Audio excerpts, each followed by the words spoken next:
Bonjour. Aujourd'hui, nous allons voir donc le jugement ou le non-jugement. Vous avez déjà tous remarqué comme quoi ce mot est quelque chose qui peut vous tirer vers le bas. C'est-à-dire que vous avez tous eu dans votre vie des collègues qui jugent Pierre, Paul ou Jacques autour de vous, et vous êtes rendu compte que cette critique, c'est quelque chose qui fait mal, même si elle est dirigée vers l'autre. Alors, il faut savoir que d'abord dans le jugement, nous voyons en l'autre notre propre miroir. Tout commence par là. Donc, quand on se permet de juger autrui, c'est que soi-même, on est une personne en souffrance. Alors, vous me direz, tout le monde juge tout le monde. Certes, c'est vrai et c'est faux à la fois. C'est-à-dire que les plus grands maîtres ou certaines personnes comme moi ou comme d'autres, nous avons arrêté de juger les autres quand on a compris et appris au fond de soi que tout ceci nous faisait du mal. Pourquoi? Parce que le jugement est associé à une pensée négative. Plus tu juges, plus tu es dans la pensée négative, c'est-à-dire dans ta propre pensée. C'est-à-dire que toutes tes pensées, au lieu qu'elles soient positives et que tu sois optimiste dans la vie, elles seront dirigées du côté obscur. C'est-à-dire que tu auras un manque de confiance en toi, tout n'ira pas bien, tout ce que tu feras, tu ne le réussiras pas, et donc ta vie sera lourde d'échecs. Donc le jugement, d'où vient-il? Alors le jugement, comme je disais tout à l'heure au début de cette vidéo, le jugement part de la pensée négative, de sa propre pensée négative. C'est-à-dire que nous avons été éduqués par ce fait depuis notre enfance. Je vais vous donner des exemples parmi tant d'autres. J'en ai un flagrant en fait qui est lié donc à mon ex-femme.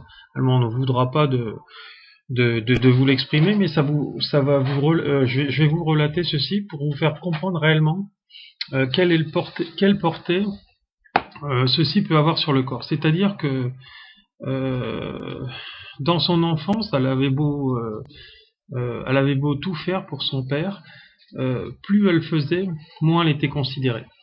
Parce que en fait, son père arrivé à un moment de sa vie, il a divorcé, il a connu une nouvelle femme avec qui il a eu donc ces deux enfants-là, dont elle faisait partie. Et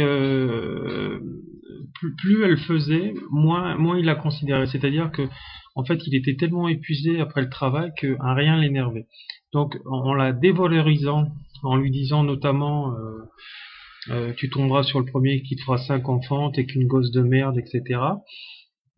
Il a, par ce fait-là, anticipé sa propre autodestruction.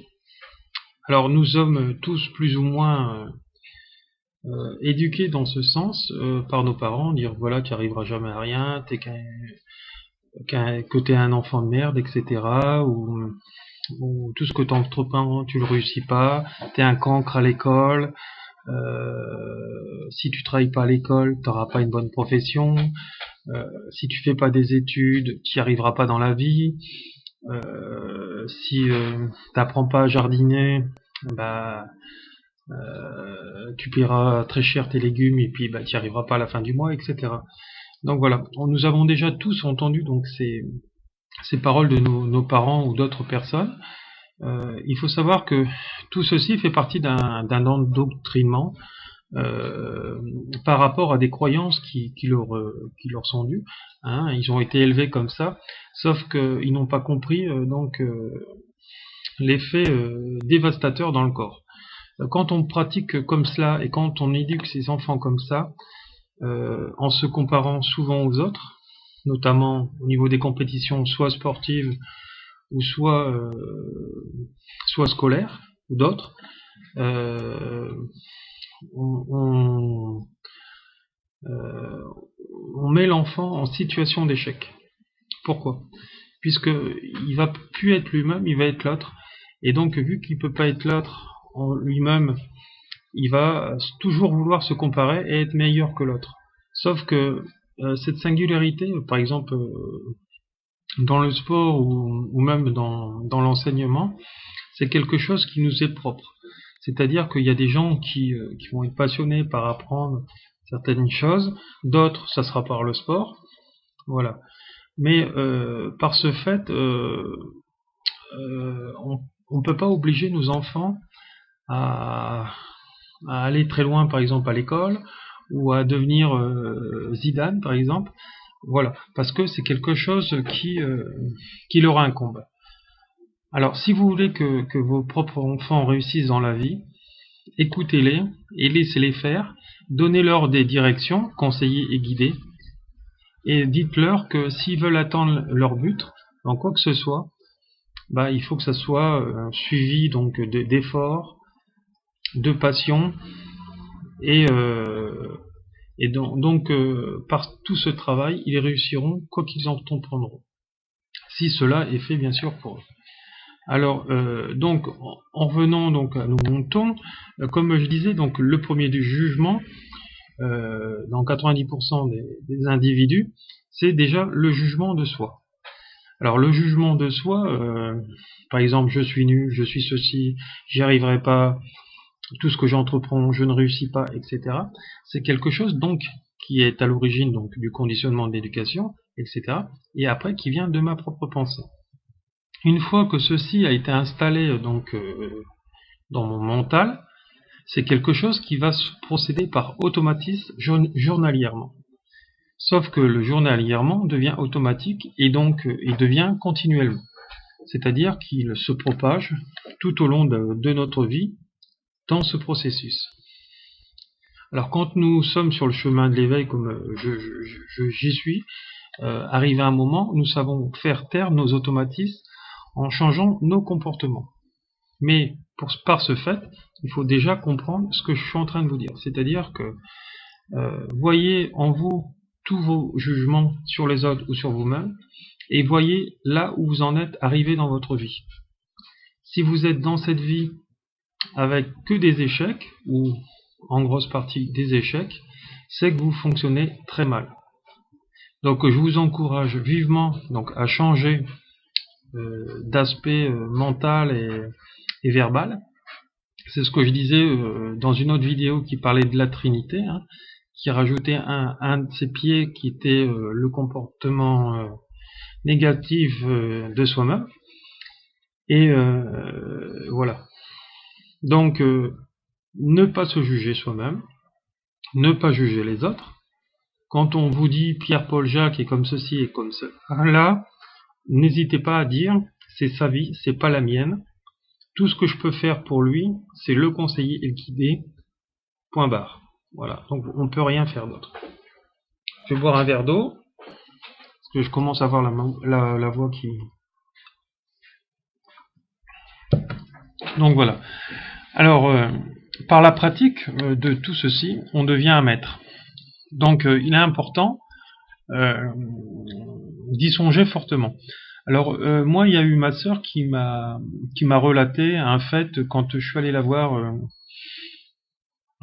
cet hiver et qui me disait, tu vois Laurent, je travaille à tel endroit et tous mes collègues autour de moi sont en train de critiquer Pierre, Paul, Jacques, ils taillent des shorts régulièrement, continuellement.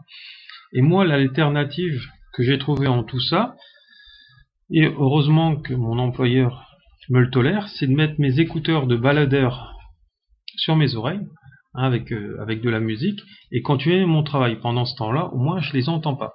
Puisque avant de fonctionner comme ceci, quand je rentrais à la maison, j'étais tout le temps angoissé, stressé, etc. Donc voilà, donc j'ai trouvé l'alternative par moi-même. Donc j'ai trouvé ça sympa, sa démarche, et cet automatisme qu'elle a pu se créer pour se mettre en protection. Voilà. Donc si c'est quelque chose qui vous parle, faites-en de même.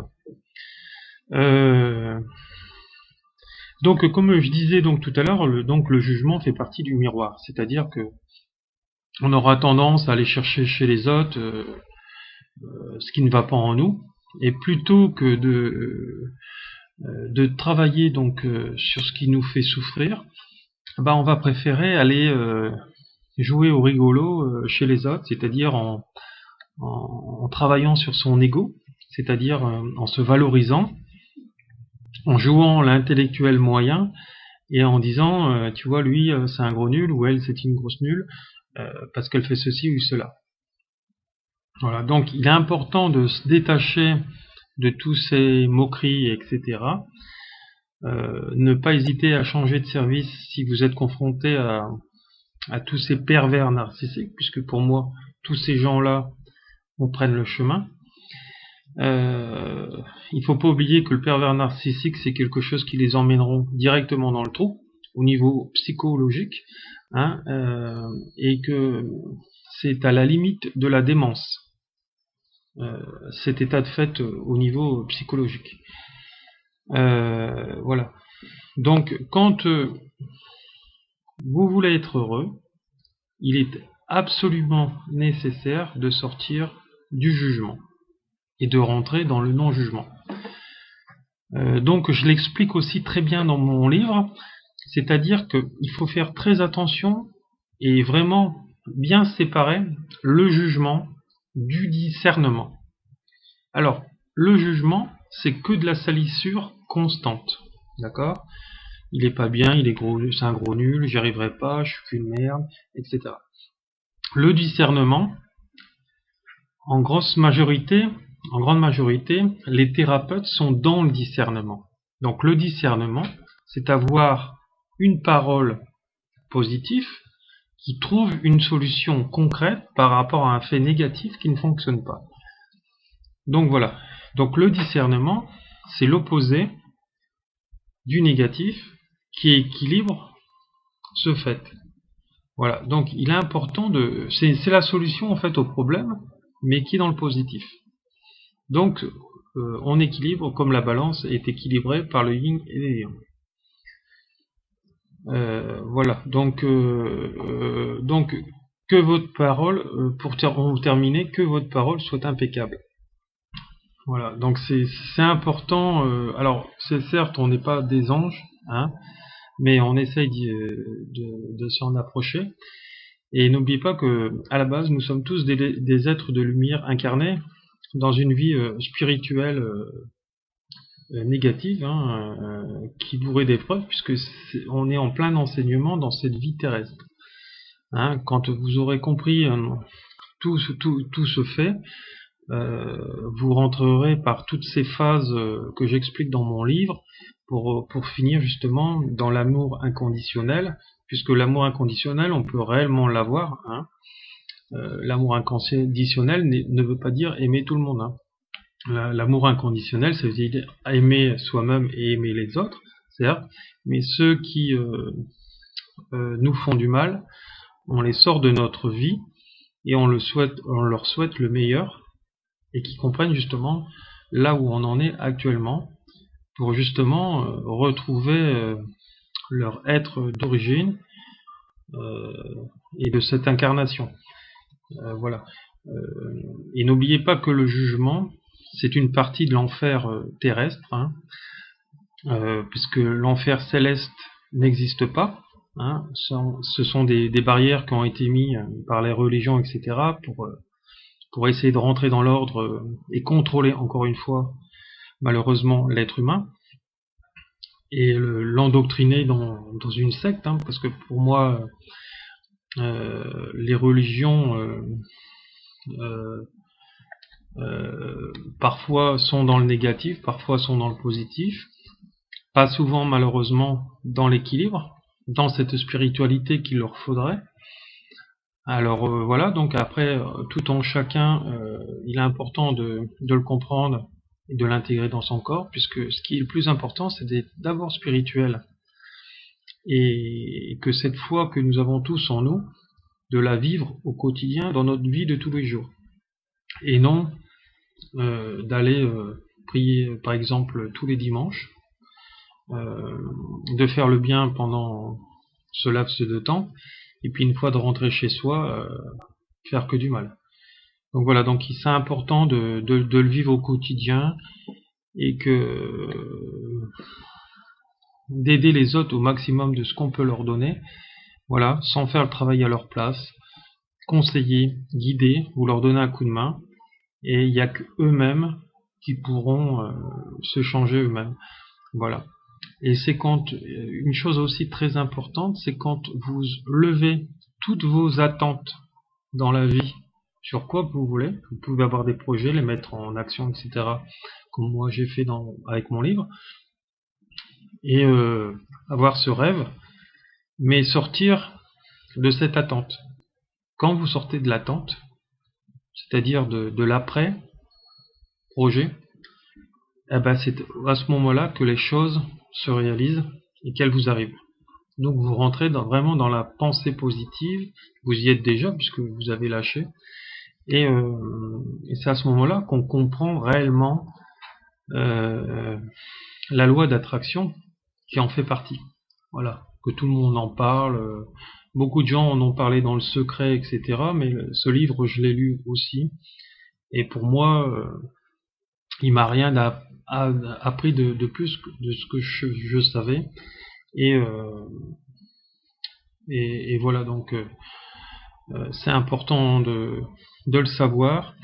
Et n'oubliez pas que quand vous lisez un livre, il est important de prendre tout son temps et de se l'imprégner, puisque je connais trop de gens autour de moi ou aux alentours de ma vie, même des clients parfois, qui me disent bah, je lis 60 livres par an, et puis on n'intègre aucun sens profond de ce que nous, les thérapeutes, pouvons dire, puisque ce qui est important, c'est d'expérimenter le chemin ou la parole de l'autre dans sa vie, et de voir si nous rentrons en résonance avec tous ces mots, avec toute cette guidance, et si effectivement ça nous parle, bah de le mettre en pratique dans notre vie de tous les jours. C'est qu'on est vraiment fait pour ça, et pour, je dirais, rien d'autre. Et n'oubliez pas que si vous avez des projets dans votre vie, ne lâchez pas, continuez. Si vous subissez des échecs, reposez-vous, continuez. Et de toute façon, si c'est fait pour vous, vous réaliserez, comme moi j'ai pu faire au niveau de ce livre. À la base, pour moi, je ne savais même pas que j'étais capable de faire ça, mais j'y ai cru, puisque depuis 2011 à peu près, j'écris des articles sur mon site internet, et je les ai tous regroupés en un livre. Voilà. Et suite à tout ceci, on m'en a même commandé un deuxième, donc voilà, qui est en cours d'écriture. Et donc voilà, donc n'hésitez pas à me poser toutes les questions que vous pourrez vous poser justement. Et puis n'oubliez pas que, et ne lâchez jamais toute votre passion, toutes vos idées, et n'abandonnez surtout pas. C'est vraiment là qu'à ce moment-là que l'épreuve vous lâchera. Voilà. Disons les épreuves importantes, parce que n'oubliez pas que les épreuves, à force de s'accumuler, ça vous fait comme le chandelier juif, hein, ça se propage. Voilà. Donc au moment où vous lâchez, vous comprenez tous les sens de la vie, pourquoi vous vivez ces épreuves qui n'ont rien à faire avec le hasard, ben c'est à ce moment-là que vous êtes vraiment sur le chemin spirituel, et que vous êtes vraiment dans cet éveil, et vous apprenez à être heureux, et vous êtes heureux. Voilà. Ben, je vous remercie, et puis si vous voulez d'autres sujets, ou vous avez des questions, posez-les sous cette vidéo. Je manquerai pas de vous répondre, et puis si vous avez des sujets que vous voulez que je fasse sur des vidéos, demandez aussi. Merci, bon après-midi, et à une prochaine fois. Merci, au revoir.